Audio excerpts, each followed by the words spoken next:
Chanceler, qual a posição da China nesse conflito? É uma boa pergunta. Aliás, é uma pergunta que poderia ser feita aos chineses e eu não sei como eles responderiam.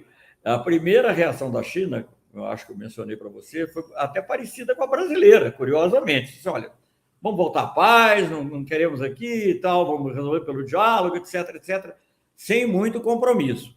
Já hoje, pelo menos o que eu li reproduzido no jornal brasileiro, há uma declaração muito forte, assim, inclusive criticando moralmente as atitudes norte-americanas. De modo que eu acho que na China há também uma certa, eu não quero descrever como uma luta pelo poder, mas há um entrechoque de ideias de como lidar com esse problema.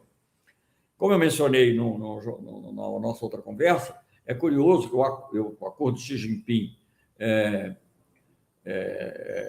Putin é um acordo extremamente importante, para mim ainda continua sendo, isso aqui vai de alguma maneira se resolver, o fato mais importante, importante em termos estruturais na geopolítica mundial desde a dissolução da União Soviética e do fim da Guerra Fria, mas ele tem um certo desequilíbrio, porque quando chega em Taiwan, menciona Taiwan especificamente.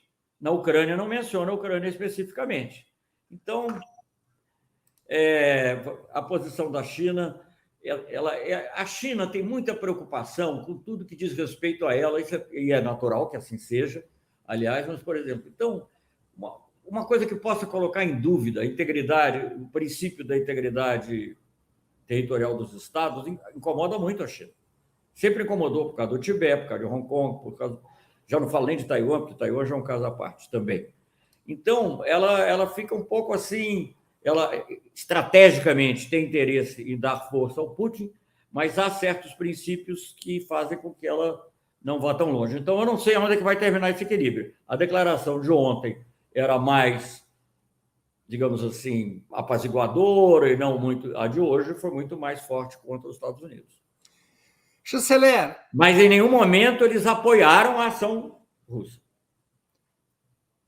Chanceler, até 1991, o mundo vivia a Guerra Fria, uma ordem bipolar.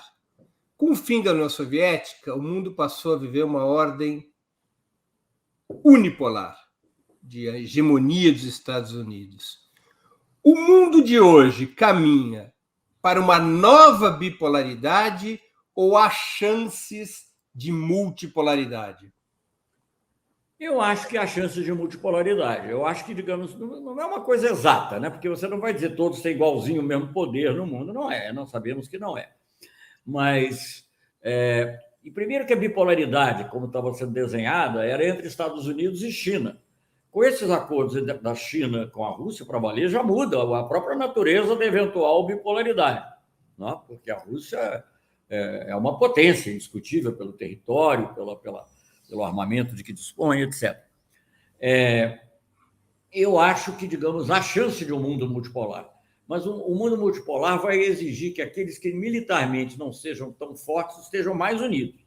No nosso caso, nós temos que começar com a América do Sul, América Latina e América do Sul, para, digamos, reforçar a multipolaridade, reforçar nossas relações com a África e reforçar, sim, também as nossas relações com a União Europeia, sem sair dos BRICS. Mas eu acho que a União Europeia, sobretudo França e Alemanha, que são o núcleo, eles podem ceder aos americanos, eu acho que estão cedendo um pouco, mas também não se sentem cômodos com essa tentativa, sobretudo em relação à China, de onde eles recebem recursos.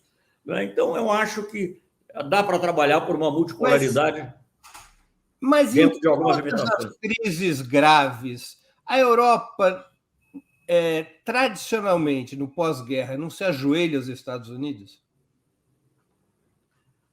Olha, se ajoelha, mas cada vez mais devagar. Então, essa genuflexão está se tornando mais difícil. Por exemplo, essa questão do... Eu acho que a intenção dos alemães é levar o Nord Stream 2 até o fim.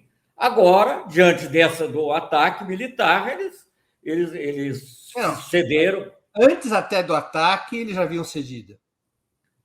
Mas não totalmente, sabe? Não disseram que não iam, não iam suspenderam fazer a certificação. Mas foi depois do reconhecimento foi das repúblicas do antes do Donbass. ataque, foi o reconhecimento, que é uma coisa meio, né, também forçar um pouco a barra demais, gente. Eu acho que o que eu acho que talvez estrategicamente é o que a Rússia procura fazer em relação à Ucrânia, o que ela tem em relação à Geórgia e, de certa maneira, a Moldova, né, a Moldávia. Mas, no caso da Moldova, nem sei nem direito se tem base jurídica, mas no caso da Geórgia, eles tiveram, sim, porque naquela época de lua de mel, digamos, entre a Rússia e os Estados Unidos, depois da queda da União Soviética, eles deixaram. É autorizada pela ONU uma força dirigida pela Rússia, né? Então, é mais fácil. Eu acho que, nesse caso, é mais complicado.